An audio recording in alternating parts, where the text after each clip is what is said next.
sekitar jam 4 ya Mbak Diana ya. Mungkin di akhir nanti kita akan ada kayak semacam tanya jawab dan, diskusi. Semoga slide saya tidak terlalu pendek dan tidak terlalu panjang buat teman-teman di siang hari ini.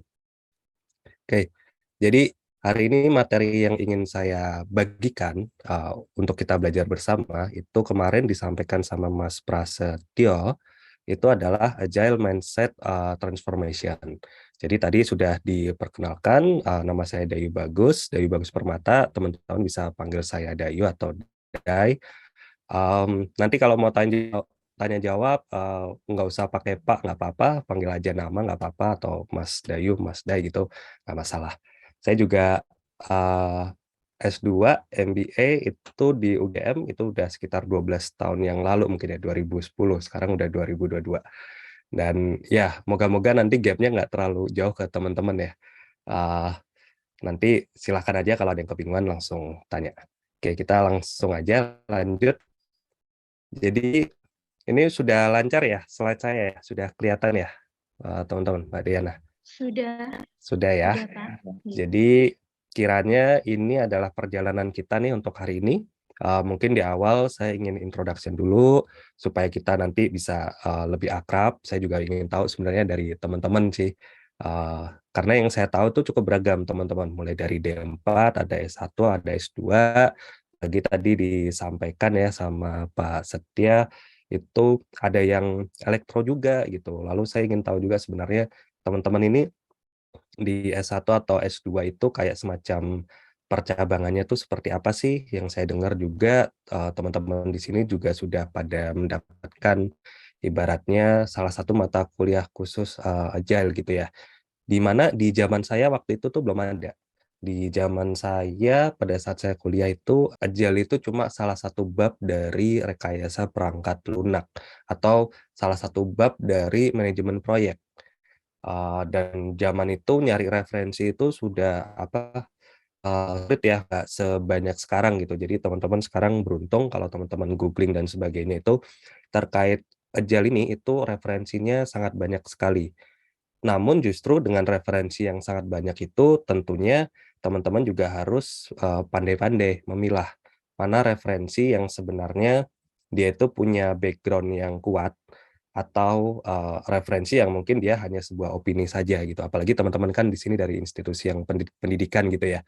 Eee, yang saya titip sih seperti itu kalau kita mempelajari sesuatu nantinya.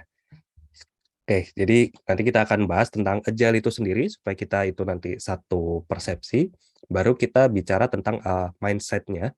Karena di Agile itu kalau teman-teman yang sudah mengambil mata kuliah Agile atau pernah belajar tentang Agile kan ada yang namanya Agile, onion, ada kayak irisan bawang gitu, di mana, mmm, apalagi kalau saya ya yang sudah, bekerja gitu ya, itu sering sekali yang digaungkan itu adalah mindset. Yang penting mindset-nya. Apakah itu betul gitu kan, itu kan perlu kita validasi juga. Lebih penting mana antara kita mempraktekkan atau mindset-nya yang lebih benar gitu. Nah, itu kadang-kadang juga menjadi debat tersendiri di dunia kerja gitu ya. Dan itu jadi, bikin kita bingung dan sangat apa ya, jadinya, terlalu politis di dunia kerja. Mana sih Agile yang betul gitu, ini sudah tepat atau belum dan sebagainya. Baru yang ketiga sesuai judul juga, tentang transformasi. Apa sih ukurannya kalau kita sudah, transformasi ke dunia yang Agile gitu? Apakah transformasi Agile itu betul atau tidak gitu? Nah, itu kiranya yang akan kita diskusikan, hari ini. Karena kita pakai Zoom, untuk masalah interaksi mungkin nanti kita juga bisa gunakan beberapa fitur dari Zoom ya, bisa menggunakan chat, atau nanti mungkin pakai reaksi gitu, supaya kita, benar-benar ada feedback nih satu sama lain nih, gitu. Karena agak sayang juga kalau misalkan dalam waktu berapa nih, 2 jam mungkin, 2 jam ke depan, itu nanti hanya satu arah aja, dari saya ke teman-teman gitu, itu nanti rasanya kayak dicekokin gitu. Terlalu disuapin gitu, apalagi teman-teman di sini ada yang S2 gitu kan. Dulu kalau saya S2 itu udah levelnya bukan lagi disuapin sih, justru kita cuma dikasih judul, satu judul aja kayak gini, Agile Mindset Transformation gitu ya. Itu langsung, saya dan teman-teman tuh ya nyari sendiri, bla bla bla gitu kan, nanti bikin sesuatu, justru kitalah yang akan,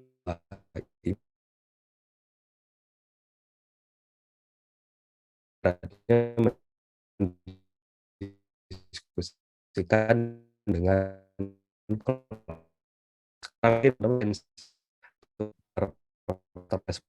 di akhir mungkin kalau kita sempat, mungkin kita bisa foto bersama, tanya jawab, dan sebagainya. Oke, kira-kira itu perjalanan kita hari ini. Semoga nanti bermanfaat buat teman-teman dan semoga teman-teman juga siap menjalani perjalanan yang akan kita lewati hari ini ya. Oke, mungkin introduction dulu. Tadi terkait saya sendiri ya. Saya sendiri tadi sempat dijelaskan sebenarnya sama Mbak Deyana. Untuk beberapa pekerjaan yang sudah saya jalani sebelumnya selama 12 tahun ke belakang itu mungkin teman-teman sudah pernah dengar kali ya, Telkomsel, teman-teman biasalah. Saya dulu anak telco, di awal-awal saya MT, manajemen training di Telkomsel, lalu saya keluar dari situ, saya bergabung ke Jarum Group sebenarnya. Di Jarum Group itu pertama itu di area research, jadi di GDP Labs itu salah satu unitnya Jarum yang untuk investasi di bidang-bidang teknologi, itu ada bidang laboratoriumnya, dan di situ berkumpul dengan anak-anak OKI atau Olimpiade Komputer Indonesia. Di situ kita meresearchkan segala sesuatu hal yang tentang teknologi. Lalu di Jarum Group sendiri, saya juga ngebantuin untuk ngebangun Blibli dari awal juga sebenarnya. Di tahun 2013 itu saya udah ngebantu untuk ngebangun Blibli. Namun begitu setelah sekitar setahunan ngebantuin Blibli, saya ditarik untuk ngebangun media grupnya Jarum. Itu ada opini.id, ada bolalop.com, ada womentalk, macam-macam kita bangun. Setelah saya muter-muter banyak di Jarum, terakhir saya sekarang di Great Giant Food gitu. Ada teman-teman yang tahu Great Giant Food itu perusahaan seperti apa? Mungkin ini pertanyaan saya yang ringan dulu. Ada yang mau Tahu, Pak. dari Pak siapa tadi? Dari Yogi Pratama, Pak. Yogi Pratama. Perusahaan apa Ya. ini Great Giant Food? Kalau beli-beli pasti tahu lah teman-teman. Apalagi hari ini 99 gitu ya. Promonya lagi banyak gitu.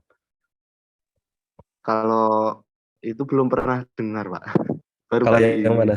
Yang mana? ada yang penting tadi. Yang beli-beli apa yang Great Giant Food? Yang Great. Oh, baru dengar ya? Oke. Nggak ada yang tahu sama sekali Great Giant Food perusahaan apa.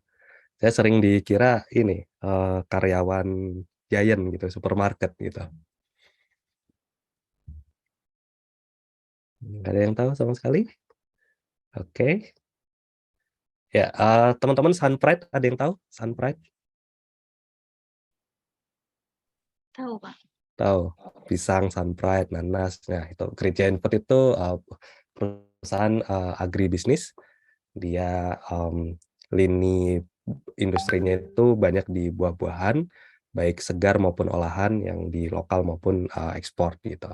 Jadi saya juga karena kerja di sini, saya sering kayak semacam dinas ke lokasi-lokasi gitu ya, di kebun-kebun buah-buah gitu. Ya seperti di minggu depan itu saya juga akan visit lagi ke kebun-kebunnya. Nah, jadi begitu teman-teman, sepanjang perjalanan karir itu saya pindah-pindah dari telco, dari riset, teknologi yang sangat high-tech, e-commerce, media, bahkan sekarang ke agribisnis. Nah, itu sebenarnya ya. Lalu apa sih yang sudah saya coba pelajari selama 12 tahun ke belakang, di mana saya mulai berkenalan dengan Agile itu di tahun 2013. Itu pada saat saya mendalami tentang Scrum. Saya waktu itu ada pelatihan tentang Scrum, lalu saya coba sertifikasinya, saya lulus untuk professional Scrum Master, ini dari scrum.org. Lalu di tahun 2015 itu saya ngambil Scrum yang bagian produknya. Lalu sekitar 3 tahun ya, 3 tahun setelah itu saya ambil Scrum yang untuk skala multiple team. Itu yang saya pilih itu adalah large Scrum, large scale Scrum kepanjangannya. Jadi nanti teman-teman bisa di browsing aja ini tuh apa sih gitu. yang sudah saya pelajari, karena nggak mungkin ini semua saya share hanya dalam waktu 2 jam ke depan. Namun beberapa key point dan inti-intinya, intisarinya, terutama terkait mindset itu nanti teman-teman mungkin akan dapatkan. Lalu untuk manajerial, saya juga ambil manajemen 3.0. Untuk performance management yang lebih agile itu di perusahaan-perusahaan sebelumnya itu saya terapin yang OKR, Objective Key Result. Ini performance management yang agile dari populer dari Google sih yang mempopulerkan, walaupun asalnya bukan dari Google, ini dari IBM. Lalu secara organisasi itu saya pernah juga nerapin holakrasi. Jadi bagaimana organisasi itu yang lebih agile, sebuah departemen itu bisa muncul, bisa hilang kapan aja, tanpa kita tidak terlalu banyak administratif dan legal yang perlu dipersiapkan. Nah ini waktu itu saya implementasikan di perusahaan yang media ya, gitu. Nah itu terkait saya.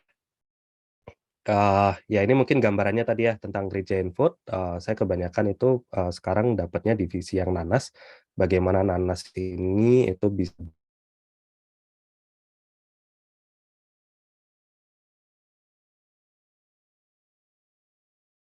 di drop, multispektral dan sebagainya, baik secara hardware, secara software, itu sekarang yang, saya develop bersama, teman-teman saya di Regen Food. Dan ini cukup kompleks teman-teman, karena yang namanya, tanaman itu sangat berpengaruh sekali dengan yang namanya cuaca ya. Jadi kita sangat berharap dengan cuaca, bagaimana kita bisa mengontrol itu, bagaimana kita bisa tetap agile menghadapi segala problem yang ada, baik itu problem orang, problem cuaca dan sebagainya.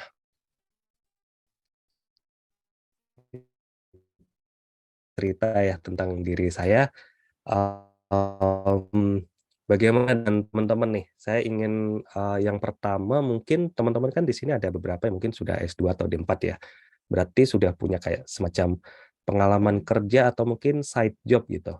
Karena kadang yang namanya agile ini kalau teman-teman itu nggak ngerasain kayak, real kerjaan yang nyata gitu ya, itu agak susah nih nanti kebayangnya. Jadi, mungkin buat teman-teman yang sudah pernah punya side job, entah sesimpel bikin website atau sudah punya kerja gitu, mungkin bisa kasih, emoticon like.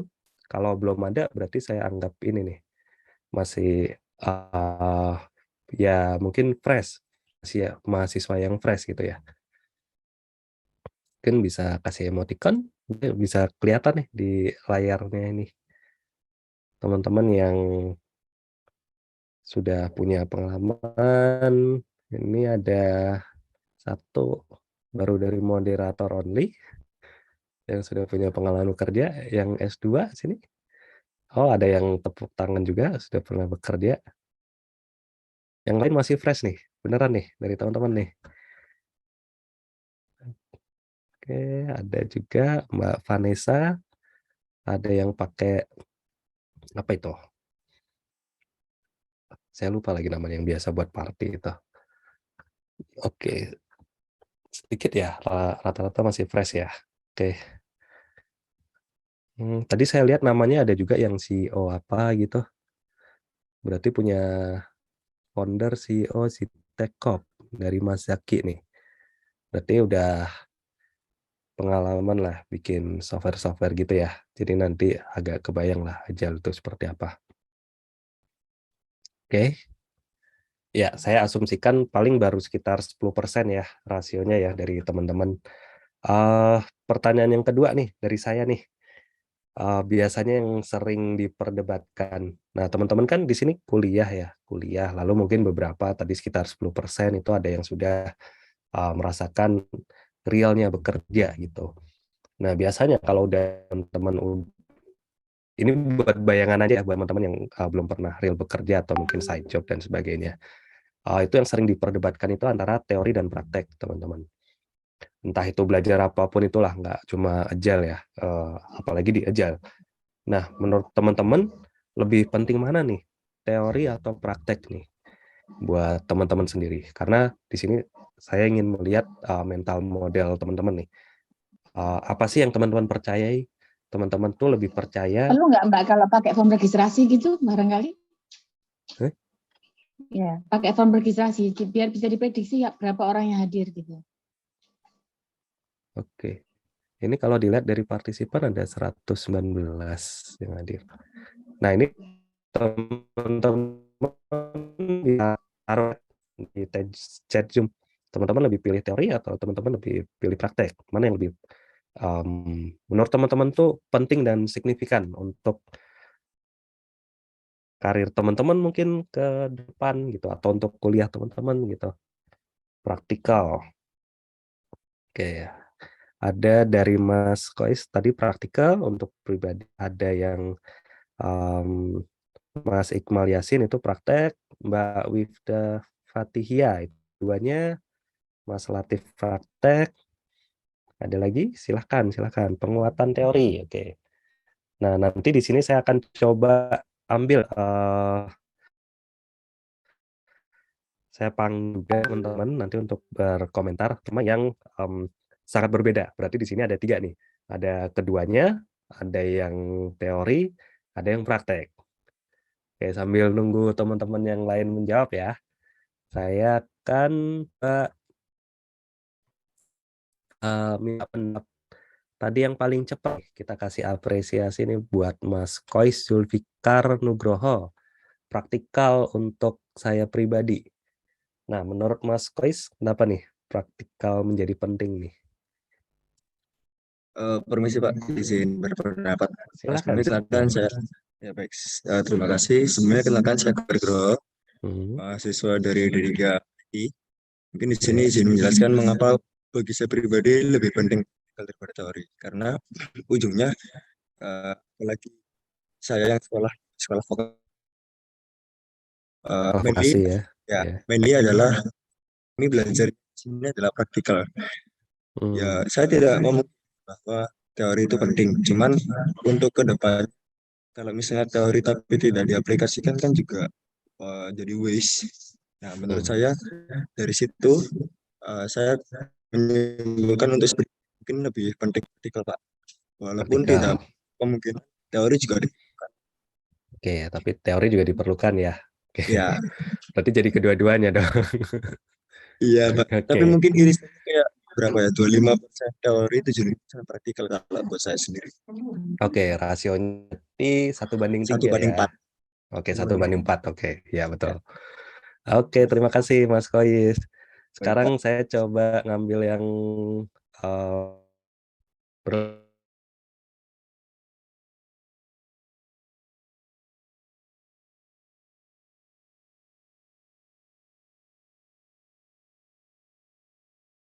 lawan. Silahkan bebas saja di open mic dan menanyakan ke kita semua sih.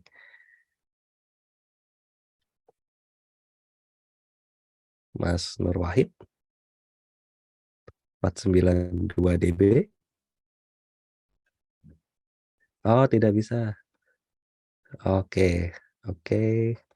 Saya coba lagi ya. Tadi yang teori belum ada, mungkin sekarang yang jawab keduanya. Keduanya ada Mbak Wifda sama Mbak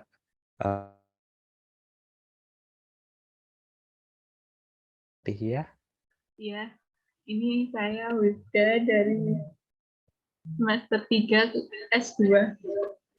Saya berpendapat dua-duanya karena perlu adanya kombinasi antara teori dan praktik, karena ada beberapa pengetahuan yang memang cuma bisa diketahui di praktek, tapi tidak memungkiri kalau pengetahuan dari teori itu juga diperlukan.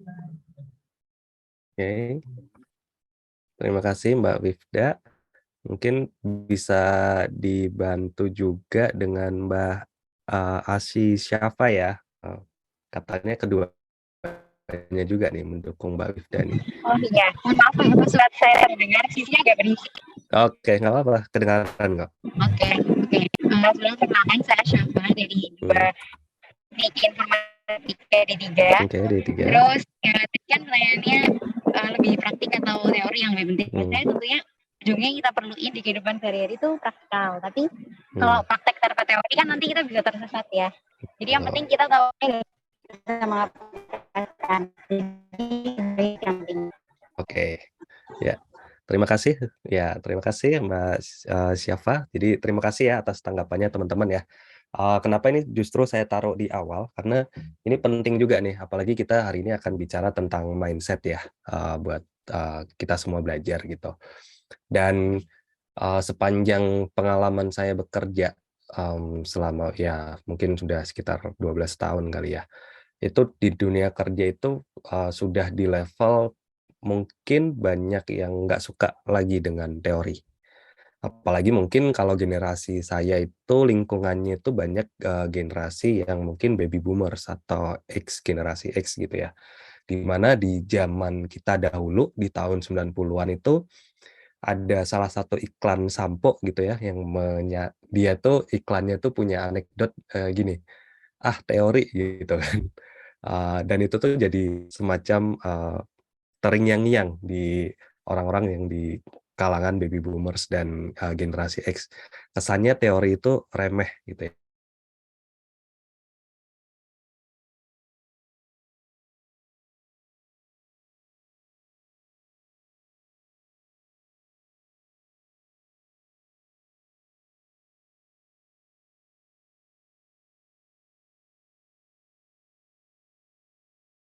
Konsep yang sangat general gitu. Jadi keduanya betul itu penting dan teman-teman mesti kuat fondasi teorinya. Dan jangan lupa tadi seperti yang disampaikan di awal ya oleh Mas apa tadi ya Mas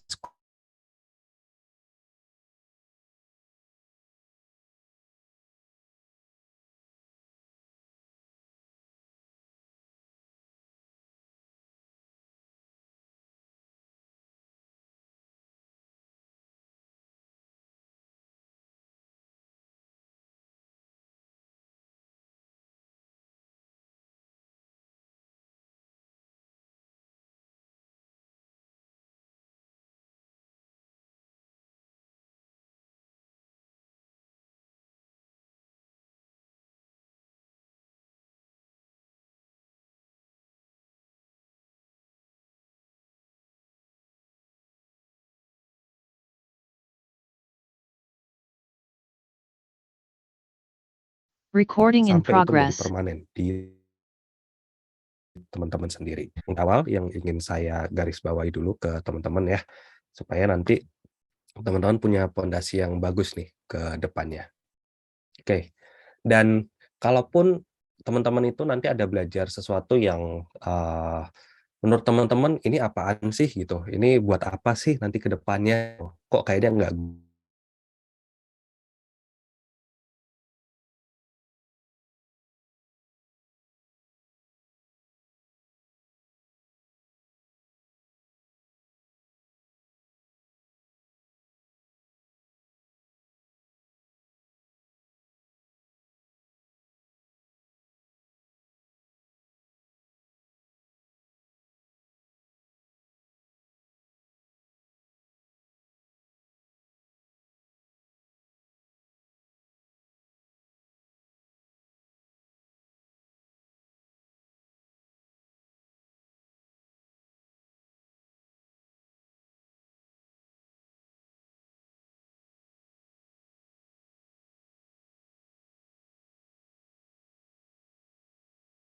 Recording in research, lalu progress. saya belajar di situ e-commerce, saya masuk industri media, dan sekarang itu di agribisnis gitu. Banyak hal-hal yang dulu saya pelajari itu ternyata berguna untuk saya sekarang. Bahkan waktu saya kuliah IT dulu gitu, algoritma itu sangat berguna buat saya sampai sekarang. Bagaimana itu membantu saya untuk problem solving, bagaimana membantu saya itu untuk memecahkan sesuatu itu jauh lebih terstruktur dan sebagainya. Begitu. Dan dengan teman-teman itu belajar algoritma yang baik juga, itu nanti juga pada saat memegang sistem yang sangat besar ya, itu efisiensi 0,001% itu sangat berasa sekali teman-teman. Dan ini teman-teman kalau nggak punya fondasi teori yang bagus, teman-teman hanya otodidak dan langsung aja gitu ya, itu sebuah sistem yang besar itu bisa down itu, gara-gara teman-teman itu performance-nya kurang 0,001%. Apalagi kalau udah kayak yang e-commerce yang traffic-nya jutaan ya, apalagi lagi promo sekarang gitu. Itu ngefek banget teman-teman. Jadi it's okay kalau misalkan pun teman-teman di perkuliahan atau apa itu nanti supaya hidup teman-teman itu lebih agile, itu teman pelajari aja.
Recording in progress.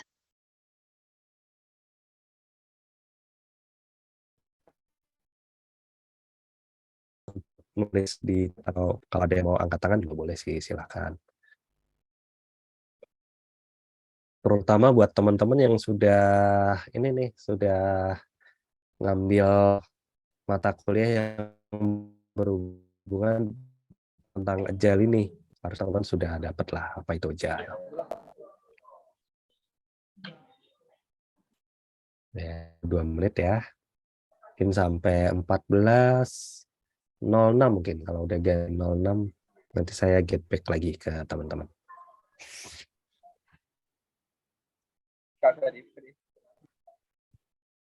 Saya izin sambil minum ya, teman-teman ya.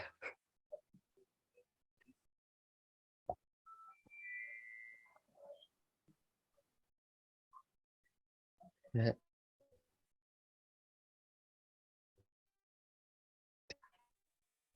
Ada yang jawab satupun di chat?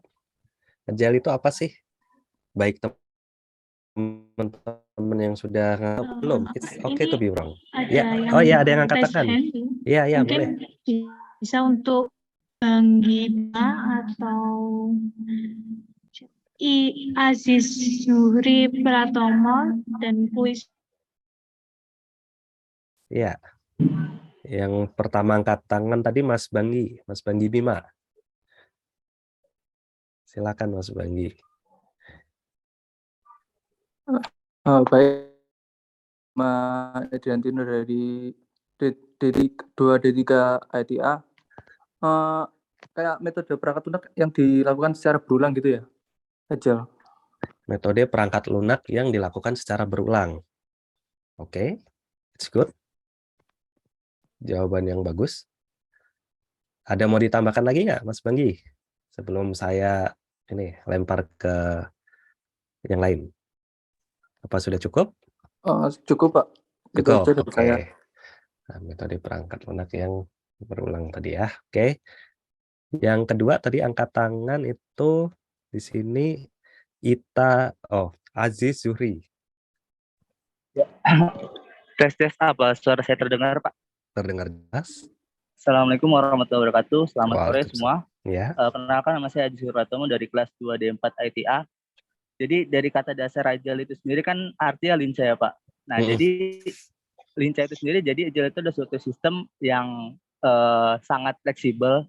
Benar kata tadi Bang Bima. Agile itu sistem yang diulang-ulang tanpa ada suatu yang terikat di awal gitu, Pak. Ini agile itu ada datang buat gantiin sistem tradisional kayak waterfall dan lain-lainnya sih. Itu sih yang saya tahu tentang agile. Emang kalau sistem mungkin kita diskusi bentar kali ya, Mas Aziz ya, karena tadi menarik pernyataannya.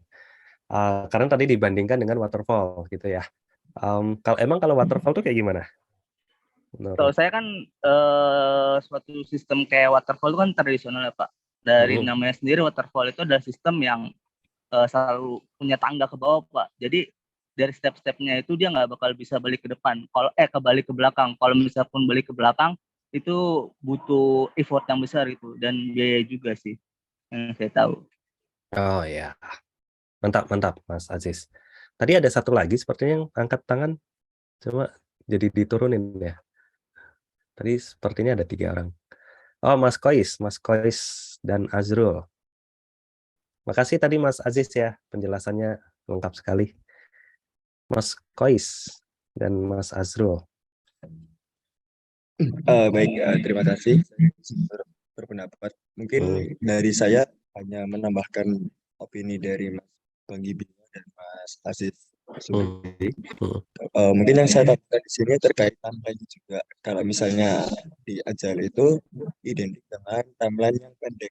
Mungkin selama tentang metodologi Agile yang disebutkan adalah waktu itu kisaran 15 sampai 30 hari. Sedangkan 15 sampai jika 30 kita hari. menggunakan Oke. metodologi yang disebutkan Mas Aziz Suri tadi seperti Waterfall itu mungkin bisa memakan mungkin sampai 6-7 bulan dalam sekali project seperti itu. dalam apa tadi Mas Kois? Dalam setiap projectnya. Jadi dari awal developing Oke. sampai di deploy ke end user mungkin Oke. bisa mencapai 6-7 bulan atau bahkan lebih. Mungkin Oke, terima kasih. berarti awalnya tadi start dari development sampai dia deployment ya. Deployment itu Ya. di deliver ke user gitu, go live. Gitu. Oke. Ini tadi memakai bahasa yang teknikal gitu. Tapi teman-teman di sini dari Pens harusnya orang-orang teknikal ya. Oke. Ya, jadi makasih banget buat teman-teman tadi Mas Banggi, terus Mas Kois, sama tadi Mas Aziz ya. Mohon maaf salah nyebut nama ya. Terkait Agile itu sendiri. Ya, jawaban teman-teman tadi tepat. Jadi wajar kalau teman-teman sudah ngambil kuliahnya gitu, pastinya nilainya bagus ya di situ ya, karena teman-teman sudah bisa menjawab gitu kan tentang apa itu Agile gitu. Nah, gambar yang ingin saya tunjukkan itu yang pertama adalah ini, Agile Landscape ya. Ini versi 3, ini dokumen udah lama banget sih. Dulu dari awal-awal saya belajar Agile pun sudah ada itu dokumen. Dan kalau teman-teman perhatikan, mungkin saya tanya dulu kali ya, teman-teman berapa orang nih yang pernah lihat dokumen ini? Jadi ini tuh adalah kumpulan dari metode-metode dan praktik Agile yang disusun jadi kayak semacam peta KRL nih, atau ya MRT gitu ya, misalkan di Indonesia, jadi jalur kereta gitu. Apakah teman-teman di perkuliahan juga sempat lihat gambar ini? Mungkin kalau yang belum bisa kasih reaksi, entah itu like atau apapun gitu. Jadi saya bisa ngeliat nih berapa orang yang sudah gitu. Jadi yang kasih like itu berarti yang belum ya. Harusnya kalau belum ada yang lihat, itu banyak like-nya. Mas Yogi belum. Terus tadi ada beberapa, Mas Irawan belum. Yang lain udah pernah lihat semua berarti. Mas Muhammad Faisal belum. Oke, ada 4-5 orang yang belum. Oke, berarti baru 10 orang doang. Baru 10% doang yang ini ya, yang belum lihat. Sisanya udah pernah lihat berarti ya. Keren sekali teman-teman di sini. Ya, dari keseluruhan peta ini gitu ya, teman-teman.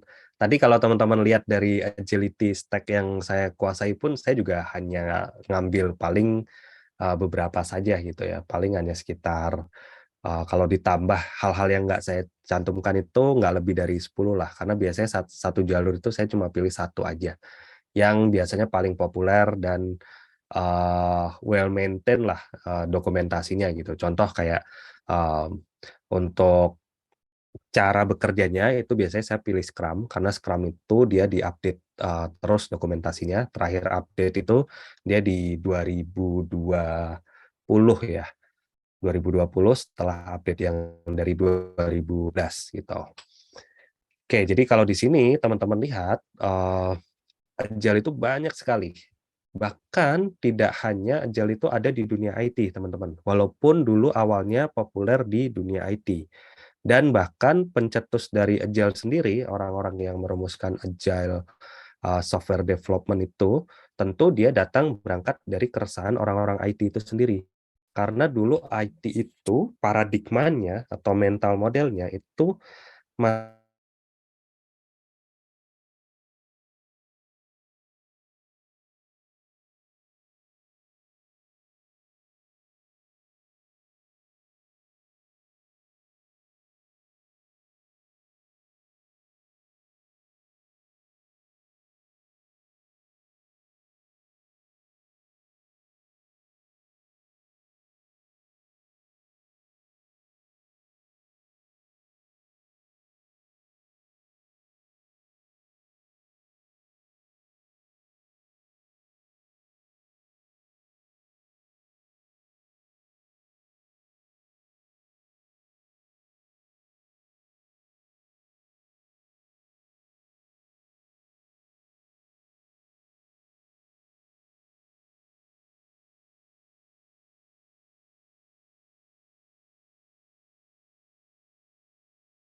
apalagi kalau Recording in teman-teman nanti progress. masuk industrinya tuh kayak banking atau yang transaksional dan sebagainya gitu.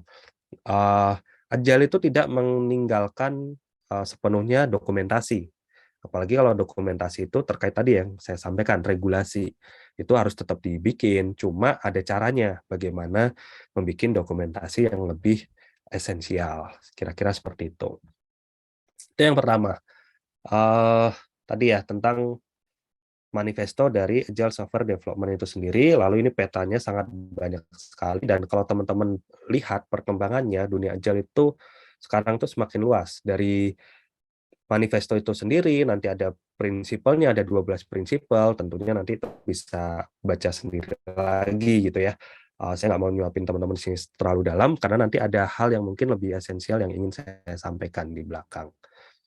Terus, saya nggak tahu teman-teman pernah lihat ini atau enggak, jadi seiring perkembangannya ya, manifesto ini walaupun dibuat oleh orang-orang IT, akhirnya sering digunakan oleh orang-orang yang non-IT. Nah, akhirnya orang IT itu dia punya manifesto sendiri yang lebih high quality. Itu disebutnya Manifesto of Software Craftsmanship. Nah, di sini mereka benar-benar punya kayak semacam sendiri. Mengembang software itu buat seorang IT yang rockstar ya, yang ibaratnya mereka itu proud dengan hasil karya mereka, dengan baby-nya mereka. Itu mereka inginnya bikin sesuatu yang well craft, yang berkualitas tinggi, dan bisa benar-benar memberikan value, bukan hanya secara fungsi, jadi bukan hanya, oh user mintanya, tapi dia bisa mikir lebih. Oh, ternyata arahan A ini itu bisa memberikan value nggak sih? Gitu. Kalau ternyata A ini harus menjadi A++ atau harus menjadi C, D, tapi itu bisa memberikan value yang lebih baik, maka seorang software developer itu dia pikir dan bisa berkontribusi lebih ke arah situ. Lalu mereka juga mendedikasikan diri mereka itu adalah seseorang yang profesional. Artinya mereka nggak akan bikin sesuatu tuh secara sembarangan yang nanti in the future itu bisa membahayakan orang lain.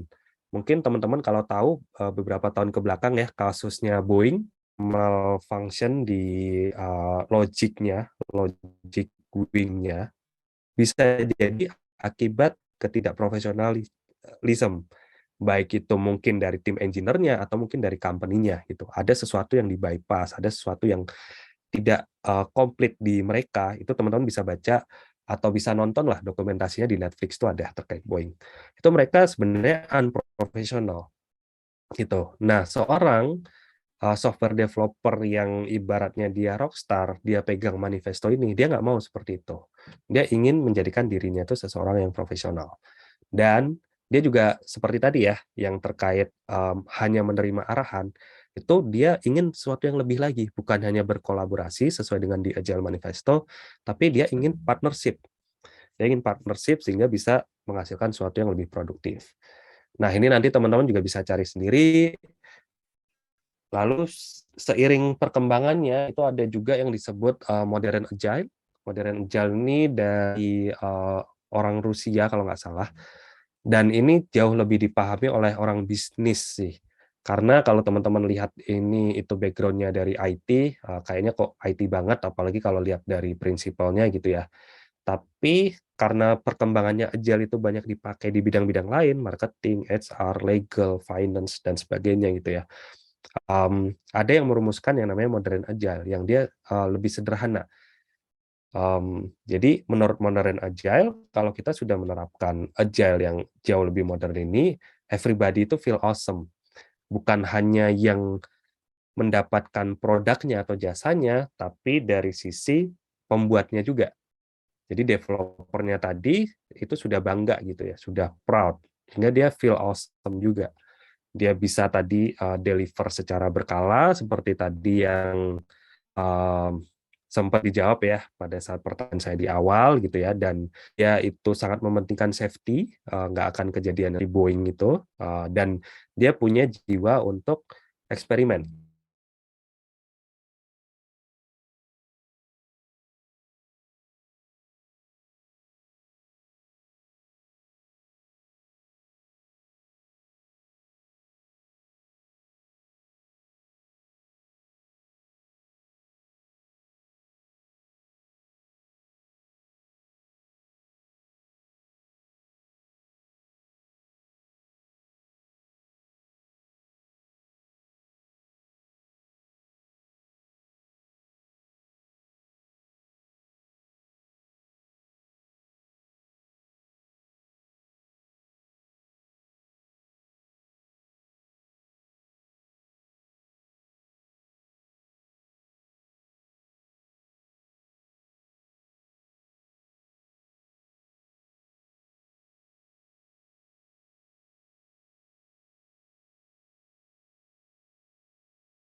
Recording in progress. Kita rasa diri kita fragile, kebanyakan cara kita memperkuat diri itu adalah menjadi robust. Kita memperbanyak SOP, kita memperbanyak nggak boleh ini, banyak policy, banyak aturan, kita ibaratnya menimbun sumber daya dan sebagainya. Itu membuat kita menjadi robust. Ya kita jadi lebih kuat sih, betul gitu. Tapi itu badan kita jadi semakin berat kalau kita mempertebal diri kita sendiri, melapis-lapisi supaya kita nggak kena hantaman dari luar. Itu istilahnya robust. Gitu. Akhirnya ada muncul konsep itu agile di mana dia lebih lincah ya. Tadi sempat disebutkan, tepat sekali jawabannya lincah. Dia bisa bergerak, bisa beradaptasi gitu, secara cepat. Tapi menurut Nicholas Taleb, agile sendiri itu ternyata nggak cukup gitu. Ada konsep yang lebih bagus lagi, yang anti-fragile. Anti-fragile itu contohnya adalah sel-sel manusia kita sendiri gitu. Jadi mungkin di sini kalau ada teman-teman yang nge-gym gitu ya, kalau ingin ototnya jauh lebih kuat, itu adalah dirusak dulu. Nah, itu kelebihan dari anti-fragile. Dia tuh bisa berkembang kalau dia terluka. Jadi kalau kita nge-gym, otot kita tuh sebenarnya putus pecah-pecah, tapi begitu kita recovery, dia menjadi jauh lebih kuat, lebih tebal, lebih lean, lemak-lemaknya hilang dan sebagainya. Itu konsep yang namanya anti-fragile yang dipercayai lebih baik daripada agile itself. Karena agile itu kita bergerak kanan kiri, tapi belum tentu kita itu berevolusi, belum tentu berkembang. Gitu. Nah, nanti tentu teman-teman bisa ini ya, bisa explore lebih lanjut lagi. Ini ada banyak referensi buat teman-teman. Ya, semoga teman-teman cukup rajin nanti untuk nguliknya ya. Yang saya sampaikan adalah hal-hal seperti itu tuh sebenarnya teman-teman nanti bisa pelajari sendiri. Tapi tadi ya, seperti di awal yang saya sempat sampaikan, justru yang terpenting itu pada saat teman-teman mempelajari sesuatu, itu seperti dalam martial art. Kuda-kuda teman-teman tuh harus kuat. Supaya nanti teman-teman tuh nggak gampang goyah kalau ternyata ada sesuatu hal yang lain gitu. Nah, untuk memperkuat kuda-kudanya ini, pada saat kita belajar sesuatu, itu sebenarnya kita harus tahu lagi sejarahnya itu seperti apa sih. Contoh tadi teman-teman ya, sudah belajar misalkan di perkuliahan itu ada manifesto Agile Software Development. Itu teman-teman pelajari, oh dulu sejarahnya itu siapa sih, di tahun berapa sih, apa sih yang mempengaruhi perkembangan Agile. Itu teman-teman kalau pelajari, itu sebenarnya banyak terpengaruh selain dari situasi industri ya, itu dari Toyota Production System, itu konsep-konsep Lean itu punya pengaruh ke Agile. Meskipun Lean dan Agile itu dua hal yang berbeda. Kita nggak bisa terlalu Lean untuk menjadi Agile, tapi untuk menjadi Agile kita harus cukup Lean. Karena kalau ibaratnya tadi ya, kalau kita olahraga atau badan kita sendiri ya, badan kita kalau terlalu banyak berlemak kan kita juga susah untuk bergerak gitu kan. Jadi kita harus cukup Lean. Tapi kalau badan kita terlalu kurus, itu kita juga nggak bisa mudah untuk survive gitu, karena kita nggak punya cadangan energi gitu. Jadi Agile dengan Lean itu sesuatu yang berbeda, meskipun secara sejarah Agile itu banyak dipengaruhi oleh Lean itu sendiri. Nah, kalau kita pelajari lagi tentang sejarah kata-kata Agile sendiri, kata-kata Agile itu sebenarnya baru muncul semenjak Agile itu menjadi sebuah industri. Baru muncul di kamus-kamus, kayak kamus Merriam-Webster atau kamus apa sih, Cambridge gitu ya, dan sebagainya. Dulunya kata Agile ini nggak pernah ada. Gitu. Itu ada salah satu conference yang membahas. Nanti teman-teman bisa carilah. Judulnya itu Agile is Dead gitu ya. Dia menyampaikan itu, dan saya juga banyak belajar dari situ.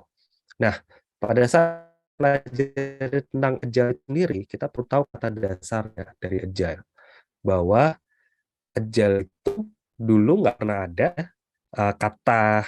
kata struktur Agile itu sendiri, tapi yang ada itu adalah agility. Jadi pada saat kita belajar Agile, coba kita berpikir tentang agility. Dan buat teman-teman di sini mungkin yang suka main game gitu ya, teman-teman biasanya sudah sering tuh lihat kayak statistik seperti ini, entah itu game bola atau game apa sih, RPG atau apalah ya, online game gitu. Sebuah karakter tuh kan dia punya variabel-variabel kan. Punya variabel, entah itu ada speed-nya, ada agility-nya, ada defense, ada stamina dan sebagainya, ada balance. Entah itu statistik pemain bola atau statistik apa sih, pahlawan apa gitu ya. Nah, di sini yang mesti kita pahami adalah bahwa agility dengan speed itu adalah dua kata yang berbeda, teman-teman. Namun, tadi ya mungkin buat teman-teman yang udah 10% ngerasain dunia kerja gitu ya, kadang-kadang ini kita di-expect speed pada saat kita bicara tentang agile. Itu sering dipakai, itu sering hal-hal yang ibaratnya di dunia real. Dan ini teman-teman harus tahu supaya nanti teman-teman itu bisa juga berargumen gitu ya, bahwa agile itu bukanlah speed. Walaupun teman-teman untuk bisa meningkatkan agility teman-teman butuh speed yang tepat. Tapi kalau teman-teman itu terlalu cepat, akibatnya teman-teman tuh larinya jatuh, ya teman-teman nggak lincah juga namanya, gitu kan. Dan agile itu juga, atau agility, teman-teman agility-nya tinggi, itu nggak menjamin juga akurasi teman-teman itu tepat. Cuma dengan agility yang lebih tinggi, teman-teman bisa lincah bergerak dari satu titik ke titik lain. Pada saat teman-teman menyerang, itu punya kesempatan yang lebih, sehingga nanti teman-teman bisa punya probabilitas mencapai tujuan itu lebih tinggi. Gitu. Tapi bukan berarti agility teman-teman tinggi itu akurasi teman-teman itu juga tinggi, enggak juga. Bisa jadi akurasi teman-teman rendah, cuma dengan agility teman-teman yang tinggi itu teman-teman tetap bisa sukses gitu. Sama, agility itu juga bukan stamina, agility itu juga bukan balance. Tapi agility itu membutuhkan intersection dari keseluruhan hal tersebut gitu ya. Butuh komposisi yang tepat untuk teman-teman meningkatkan agility teman-teman, baik itu di skala proyek, di skala tugas teman-teman pribadi, ataupun nanti teman-teman pada saat bekerja di skala perusahaan. Kalau teman-teman ambil di kamus, Merriam-Webster ya, saya ambil ini ya. Itu definisi agility itu sendiri, ability to move quickly and easily, gitu. Which is di sini itu berarti teman-teman itu tetap seimbang juga, teman-teman nggak jatuh, teman-teman nggak limbung gitu ya. Nah, untuk itu dibutuhkan sebenarnya sinergi dari berbagai macam variabel yang ada. Teman-teman harus pondasinya kuat, teman-teman kecepatannya harus ada di kecepatan yang tepat, teman-teman berat badannya juga harus oke dan sebagainya gitu ya. Nah, ini adalah perumpamaannya seorang karakter main, dan perumpamaan ini bisa teman-teman pakai tuh nanti mungkin dalam tim teman-teman, atau nanti tim proyek teman-teman, tim produk teman-teman, ataupun nanti di departemen ataupun divisi saat teman-teman itu sudah bekerja, atau tadi mungkin kalau yang namanya ada CEO gitu ya, mungkin punya usaha sendiri, itu bisa tuh konsep ini tuh dipakai gitu ya. Oke, kalau misalkan tim saya ingin agility yang kuat, ya kita mesti coba nih kombinasikan, sinergikan segala hal tersebut supaya kita ternyata kita jatuh gitu. Nah, pesan saya di sini adalah kita lihat sejarahnya, kita lihat juga holistik tentang agility itu sendiri.